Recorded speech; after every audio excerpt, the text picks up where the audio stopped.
Hello everyone, good morning. Today I am giving only introduction of the poem Have You Ever Seen? So let's see its introductory part. Have you ever seen? This is an interesting and amusing poem where the poet has made use of plenty of puns. Plenty of puns. It is a one type of figure of speech. In this figure of speech, one word or same spelling word using in a different meaning. So it is called as a pun. So this is an interesting and amusing poem where the poet has made use of plenty of puns just for a fun and enjoyment for us. And the reader is expected to enjoy the play on words and appreciate how the same words can have different meanings. So it is just like a game of words or it tricks of playing the words with a different situations. Okay, so let's see the warming up on the page number 12. First one is a word that have the same spelling but differ in a meaning when used in a different context are called homographs. So words that have the same meaning but differ in a words that have the same spelling and same pronunciation also, but that differ in a meaning when used in a different context or a different situations are called as homographs. Listen it again. Words that have the same spelling but differ in meaning when they become different, when that word used in a different situation or a context are called as a homographs. Okay, see the example. For example, that a temple fair attracts a lot of crowd. Her performance in the test was fair. In the first sentence, a temple fair is used to completing this sentence, and in the second one, her performance in the test was fair.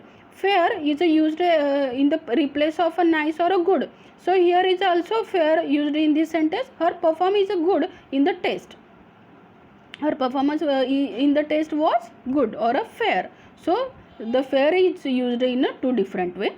B, second one, a rose is the king of flowers. The sun rose with a golden glow. See with the first sentence, a rose. As you all know that the rose is a type of a flower. Here in the first sentence, rose is used as a flower, and in the second sentence, sun rose. So here is the past form of the right. So sun rose with a golden glow. So these are the two different sentences using the word rose. So see the next point. Think of a 5 homographs and list them below. Then write 2 sentences of your own to bring out the different in meaning. Now take your pencil and start writing. Write the first word bow, B-O-W, bow, and write the first sentence related to the bow. A1. The prince slowly put down the bow and arrow. The prince slowly put down the bow and arrow. Write down the second sentence. Should I bow if I see the king? Asked the little boy. The little boy asked that. Should I bend down my head when he saw the king? Okay, the should I bow if I see the king? Asked the little boy. Second one, content. Write the first sentence of that. One should always be content with what one has. One should always be content with what should one has. B.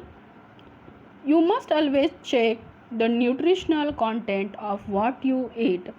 Here you content used as a related to the food, ingredients of food. Here you should nutritional value. He's given the suggestion that you must always check the nutritional value of that particular food when you eat something.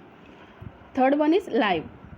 Write down the first sentence. One must learn to live within one's means. Write down the third word, live. One must learn to live within one's means. B1. It is dangerous to touch a live wire. So here is the another word, it is a dangerous to touch the live wire. Fourth one, object. Can I give me some round object? Can you give me something which is round? And B1, the lawyer objects to everything I say. The lawyer opposites me, given the opposition, give the opposite to me to everything whatever I say. Fifth one, tear. A tear fell from the eye of old woman. The tear rolling down from the eye of the old woman. Here is the word tear. And B, tear, to drag tear the paper into the 4 pieces, said the teacher. So these are the examples of homographs and the sentence and the related to that homograph sentences. So let's turn to the next part. When words with the same spelling or a pronunciation are used in such a way that they convey more than one meaning, the figure of speech involved is called pun. When words with the same spelling or a pronunciation are used in such a way that they convey more than one meaning, and that word is, that figure of speech is called as pun. Spellings are same, pronunciation are also same, but the meaning is different when they using in a different sentences, and that figure of speech is called as pun. A pun is a play upon words. Pun is a play upon words. Within the words, that is the pun. For example, A, hello, how is life? B, hell, oh, it's a strafe. So these two examples of a pun. Find other examples of fun with the help of your parents or a teacher.